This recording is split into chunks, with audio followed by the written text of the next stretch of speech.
নমস্কার বন্ধুরা, আমি সঞ্চিতা। কেমন আছেন আপনারা সবাই? আশা করছি আপনারা প্রত্যেকে ভীষণ ভালো আছেন। আজ আমি একটি বেগুন ভর্তার রেসিপি শেয়ার করছি। এই বেগুন ভর্তাটি কোনো রকম বেগুন পোড়ার ঝামেলা ছাড়াই চটজলদি তৈরি করে নেওয়া যায়। আর এই ভর্তাটি খেতে এতটাই সুস্বাদু হয়, সকালে সাদা গরম ভাতের সঙ্গে বা রাতে রুটি পরোটার সঙ্গে খেতেও অসাধারণ লাগে। তো আসুন দেখে নিন আজকের এই বেগুন ভর্তার রেসিপিটি।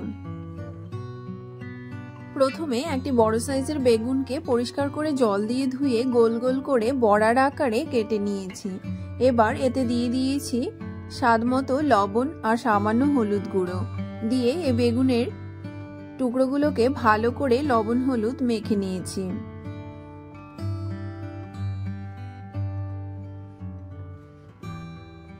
বেগুন ভর্তা তৈরি করার জন্য আমার এখানে একটি মাঝারি সাইজের পেঁয়াজ লাগবে। এই পেঁয়াজকে ভালো করে খোসা ছাড়িয়ে নিয়ে পেঁয়াজকে কুচি কুচি করে কেটে নিয়েছি।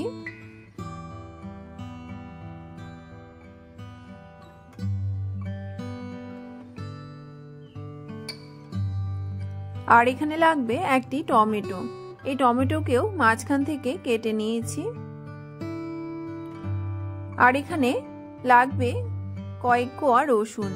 আমি এখানে 5 কোয়া রসুন ছুলে নিয়ে নিয়েছি। আর এখানে কিছু ধনেপাতাকে কুচি করে কেটে নিয়েছি। আর এখানে নিয়েছি 4টে কাঁচা পাকা লঙ্কা। এবার গ্যাসে একটি ফ্রাইং প্যান বসিয়ে দিয়েছি। ফ্রাইং প্যান গরম হয়ে এলে এতে দিয়ে দিয়েছি পরিমাণ মতো সরষের তেল। তেল গরম হয়ে এলে লবণ হলুদ মাখানো বেগুনের টুকরোগুলোকে এই তেলের উপরে দিয়ে দিয়েছি। এবার একটু সময় নিয়ে দুদিক লাল লাল করে এই বেগুনগুলোকে ভেজে নিতে হবে। এখানে বেগুন প্রায় ভাজা হয়ে গেছে। আমি এখানে একটি চাকুর সাহায্যে দেখে নিচ্ছি বেগুনগুলো সুন্দরভাবে সেদ্ধ হয়েছে কিনা। এখানে বেগুনগুলো সুন্দরভাবে সেদ্ধ হয়ে গেছে। আমি এবার এই বেগুনের ভাজাগুলোকে একটি থালায় নামিয়ে নিচ্ছি। এবার ওই একই ফ্রাইং প্যানে আরো 1 চামচ সরষের তেল দিয়ে টমেটো, কাঁচা লঙ্কা আর রসুনের কোয়াগুলোকেও ভাজতে দিয়ে দিয়েছি।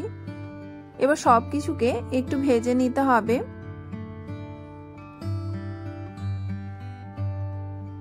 এখানে সবকিছু ভেজে নেওয়া হয়ে গেলে একটি প্লেটে এক এক করে সবগুলোকে নামিয়ে নিয়েছি।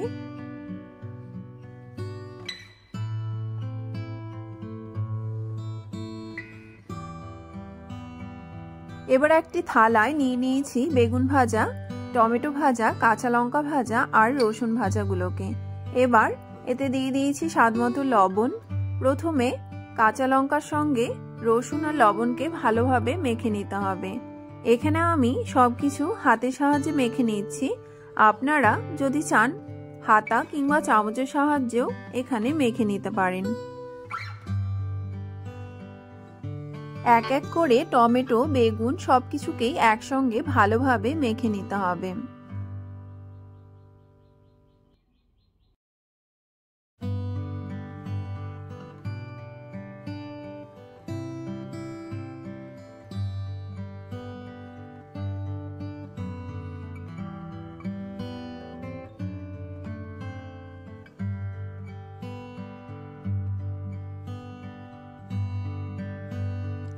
এখানে সবকিছু হালকাভাবে মেখে নেওয়া হয়ে গেলে এখানে দিয়ে দিয়েছি কুচনো পেঁয়াজ